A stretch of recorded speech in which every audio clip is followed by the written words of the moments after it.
Hello and welcome to this review of Ezra Brooks Kentucky Straight Bourbon Whiskey Sour Mash. It says 40% alcohol. They don't say proof. It just says 40% alcohol by volume, distilled and aged by Ezra Brooks Distilling, Louisville, Kentucky. Okay, so I found this at International Market. It was $10.99.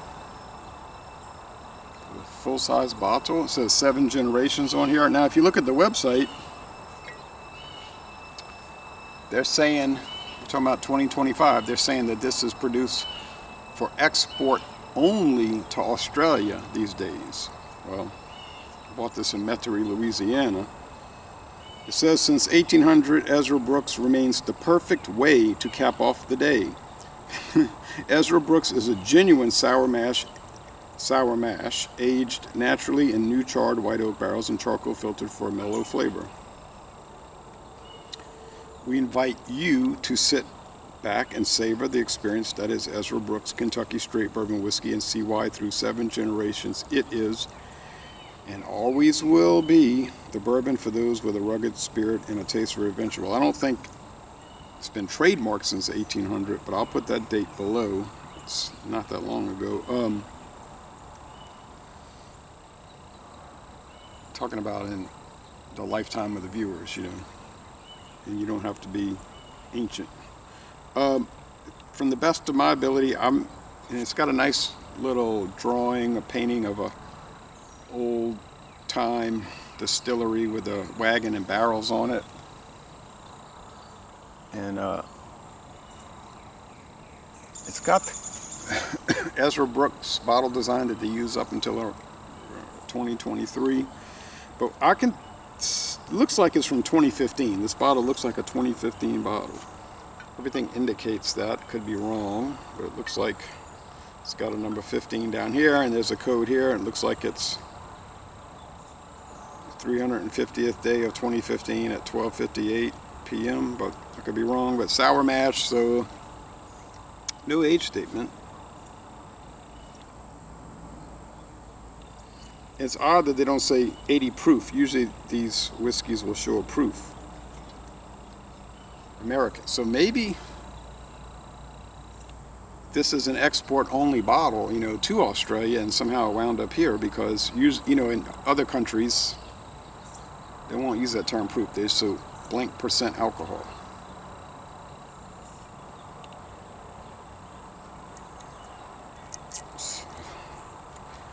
Could find only one English language review of this from years ago. There were some other video reviews, but they were foreign language, German or whatever. Couldn't make them out. Maybe I'll try to get a translation of those. Okay, twist cap, plastic twist cap.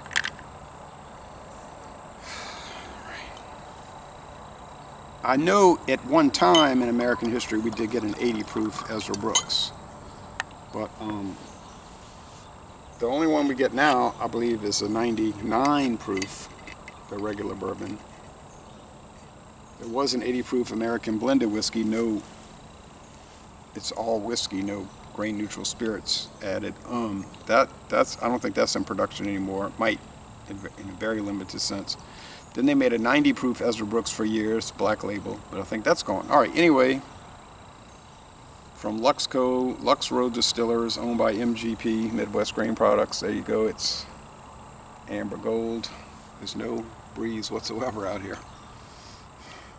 It's like still, humid air.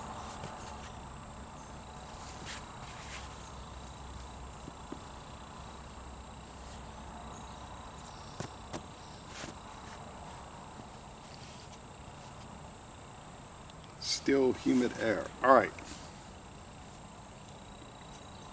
Very light. So we know it's at least 4 years old if there's no age statement.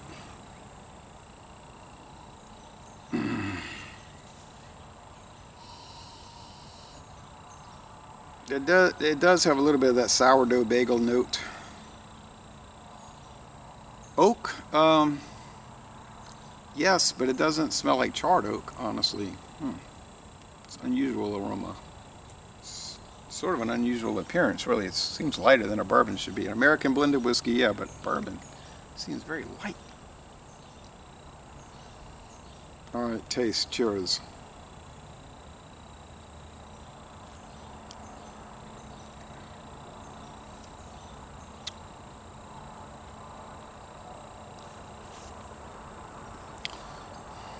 Well, it's smooth. Get sourdough, bagel, bread, something.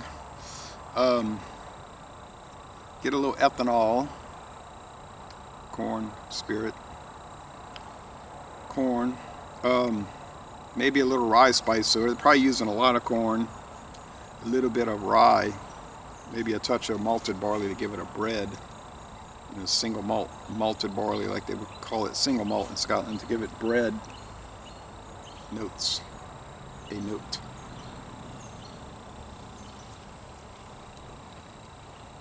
There's a little vanilla.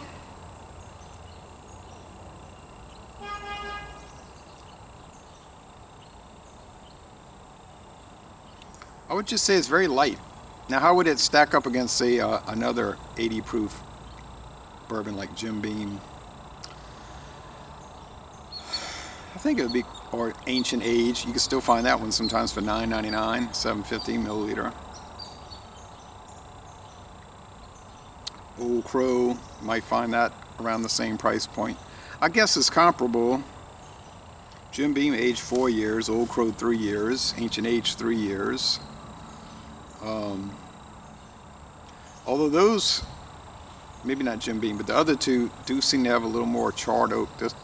This one and the Jim Beam don't seem to get much charred oak flavor.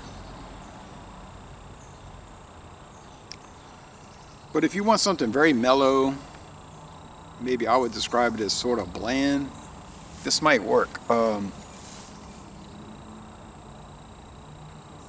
Mostly dry finish. How would I give it? What would I score it?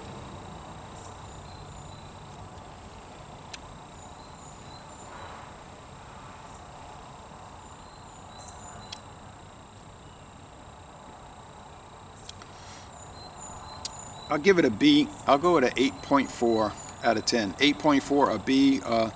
They probably abandoned it, except for Australian import for them, export for us, because they probably wanted something with more body, a little bit more character, so they went up to the 90 proof at some point. Their website doesn't give a whole lot of history or a lot of help. It gives a little bit of information. Then they decided to go even higher, and I don't understand that really, but to go to 99 proof, that's what it currently is, 99 proof. It's basically the weakest one you can find, which I've not tried either one of those.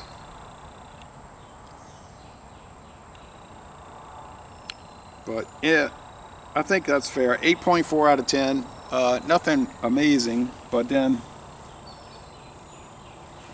I only paid $10.99 for it, and it's still that price over there. So, and they look like they have at least 8 or 9 bottles left. So, and the bottle's in really good shape. So it's just probably in a carton. Was never even taken out of the case until they just decided to put it on the shelf. So it could be stored safely in a warehouse without getting damaged, whatever. All right. So anyway, it is what it is. I bought it. So laissez-les, bon temps relais, a good Kentucky straight bourbon whiskey, non-age stated, sour mash, but certainly nothing amazing. But if you find it and you find it for a decent price, I'd check it out, just as like a throwback to some earlier time, recent history. And I'm going to end this review by saying y'all go to Kentucky and visit Lux Row Distillery.